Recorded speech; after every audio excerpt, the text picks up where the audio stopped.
Joining us now, Democratic Senator Russ Feingold of Wisconsin. Senator, thanks very much for coming in. Good afternoon. I know you're a champion of civil rights and all sorts of rights. You were the only member of the Senate who voted against the Patriot Act back right after 9/11. Everybody else voted for it. How upset are you that Senator Obama now says he's going to go ahead and vote for this compromised Senate domestic spying legislation that's moving over from the House to the Senate?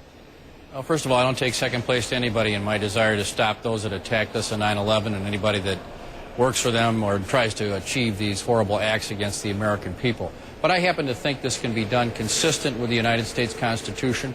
That's why I voted against the Patriot Act, and that's why I have reservations, enormous reservations, about the extension, permanent extension, or semi-permanent extension of the Protect America Act.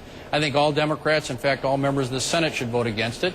Everybody's entitled to their own view, but I think it's a very bad law, and anybody that really reads it, I think, would conclude that it's a bad idea and it should have been fixed. But Senator Obama says he's now going to vote for it, even though it's got some retroactive immunity for the telephone companies who cooperate with the U.S. government in eavesdropping, sometimes without even warrants. What does that say about him to you?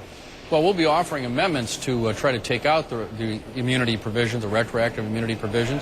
I hope Senator Obama will consider voting to help us get rid of those provisions. What if he doesn't? Well, he's a senator and he can vote as he wishes. This is my recommendation. But, I mean, you're obviously a strong supporter of Barack Obama, but this is a source of I take it this is a source of deep disappointment.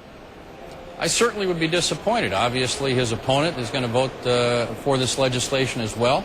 I happen to think that Senator Obama as president would be far more likely to try to fix this problem. But my advice would be it's a lot harder to fix it after it's already in place. So we should fix it now. What about all Democrats should be unified against this lousy piece of legislation. And I know you're disappointed also on a second issue with Senator Obama, his decision to forego public funding for the general election. He said the system was broken. You deny that. You say the system for the general election is not broken. How disappointed are you that he's decided to back out of the public funding, even as John McCain, who co-authored important campaign finance reform legislation with you, says he'll take the people's money?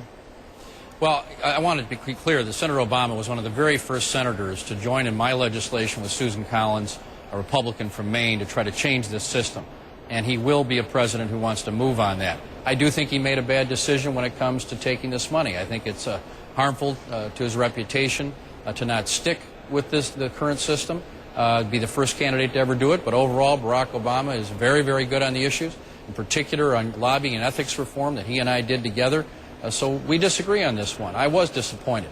But I do understand that there are a lot of arguments on both sides, and I just had wished that he would have done otherwise. Is he moving away from sort of the liberal base of the party toward the center right now in order to try to get reelected? I think Barack Obama will be one of the most progressive presidents in American history. We will have particular disagreements. I will be open about them. That's my nature. And as much as I respect him and I'm proud to support him, I'm going to call him as I see him. But I do think that he will move the country in the right direction and, frankly, in most areas in a progressive direction. I said reelected. I meant, of course, elected, maybe in 4 years. And when he's reelected. Yeah, he could get reelected in 4 years if he gets elected this time. We invited our viewers, Senator, to send in some questions for you through our iReport system. Jordan Sarver of Atlanta, Georgia, he sent us this question for you. Listen to this. Have you received a satisfactory answer as to why oil companies haven't utilized the 68 million acres of land currently available for domestic oil production? And also, how big a role do you think speculators play in the current price of oil? All right. I can't think of a better or more timely question, Wolf. No, I have not gotten a decent answer from these oil company executives as to why they have all this acreage to drill in onshore and offshore and they haven't used it. The Republicans have come up with some phony talking points to pretend that somehow, oh yes, they lose the property, if the right to do that if they don't drill. But the fact is, I don't think this has been properly investigated. And I do think, sir, that speculation is an enormous part of this problem, and many of us in the Senate and the House are trying to move into address that issue as soon as possible. These are some of the real issues, instead of the phony issues like trying to drill in Alaska, which to me is a red herring compared to the issues that you brought up.